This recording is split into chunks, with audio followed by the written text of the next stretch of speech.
Bom dia, pessoal. Como é que foi a sua semana? Tenho certeza que Deus preparando uma semana nova para você e com certeza será uma semana de bênção na sua vida.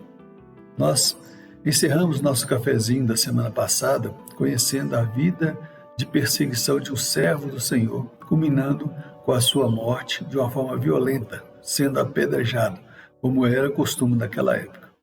Mas deixei de observar uma coisa extraordinária.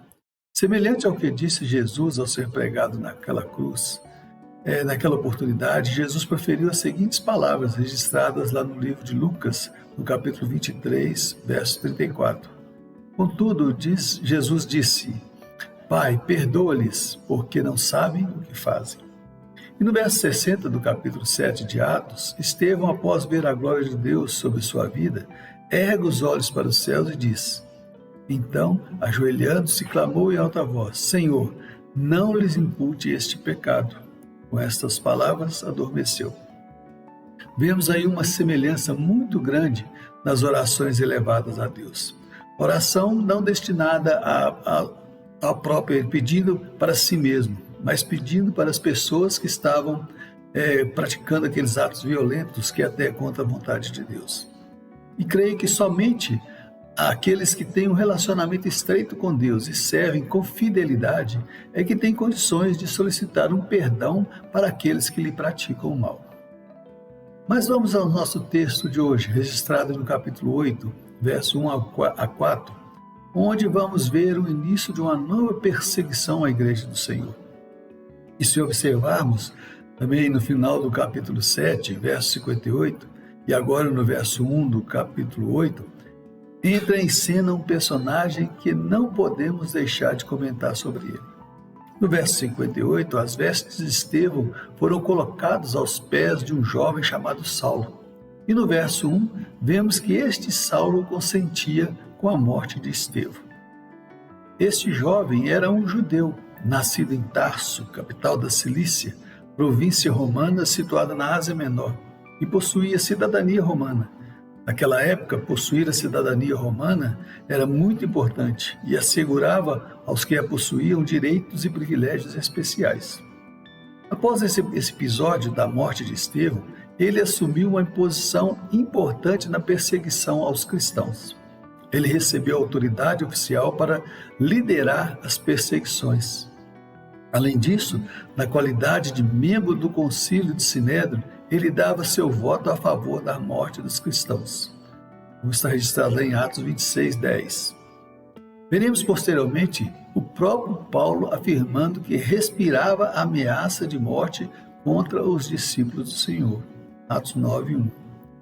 Além de deflagrar a perseguição em Jerusalém, como está registrado no verso 3, ele ainda solicitou cartas ao sumo sacerdote para as sinagogas em Damasco. Seu objetivo era levar preso para Jerusalém qualquer um que fosse seguidor de Cristo, tanto homem como mulher. Saulo perseguia e assolava a igreja de Deus. Ele fazia isto acreditando que estava servindo a Deus e preservando a pureza da lei. Posteriormente estaremos falando um pouco mais sobre a vida dele e de como Deus efetuou uma transformação na sua vida. Essa perseguição, ela serviu para os propósitos de Deus, para o seu povo. Vimos a última ordem de Jesus em Mateus: ide por todo mundo e pregai o evangelho. E em Atos 1:8 nos diz: mas receberei poder ao receber sobre vós o Espírito Santo e serei minhas testemunhas, tanto em Jerusalém como em toda a Judeia e Samaria e até os confins da terra. A ordem de Jesus havia sido dada, o poder do Espírito Santo derramado sobre eles, mas eles estavam ali quietos, sem cumprir os propósitos para o qual eles foram escolhidos. Lógico que não posso deixar de crer que houve também uma influência das autoridades da época que não aceitavam o ensinamento de Jesus, nem tampouco aceitavam ele como seu rei. Mas creio que nada acontece se não for da permissão da vontade de Deus. E foi a vontade dele que tudo isso acontecesse para que o evangelho fosse propagado a todas as regiões, buscando alcançar até os confins da terra e chegando até nós. E mesmo com tanta perseguição, veremos que a igreja do Senhor continuou crescendo e passando por muitas lutas, pois o nosso inimigo ele não descansa, está sempre tentando destruir as obras de Deus. Nós devemos procurar enxergar em toda a nossa vida, seja na abundância ou nas dificuldades, que a nossa vida é dirigida por Deus. E quando você olhar desse jeito, você vai ver que tudo poderá ser mais fácil. Aí você pode pensar assim, mas eu não entendo por que Deus age assim. E eu não quero te deixar você pensar que está frustrado por isso. Mas eu quero te dizer que Deus não é para ser entendido. Deus para ser obedecido. É para que nós sejamos fiéis a Ele. Então não se preocupe. Acredite que Ele tem o melhor para as nossas vidas. Bom, que Deus abençoe a sua vida. Eu vou pegar aqui o meu cafezinho e preparar mais um texto para o domingo que vem, não é mesmo? E assim que a gente tiver esse texto, nós estaremos divulgando para vocês.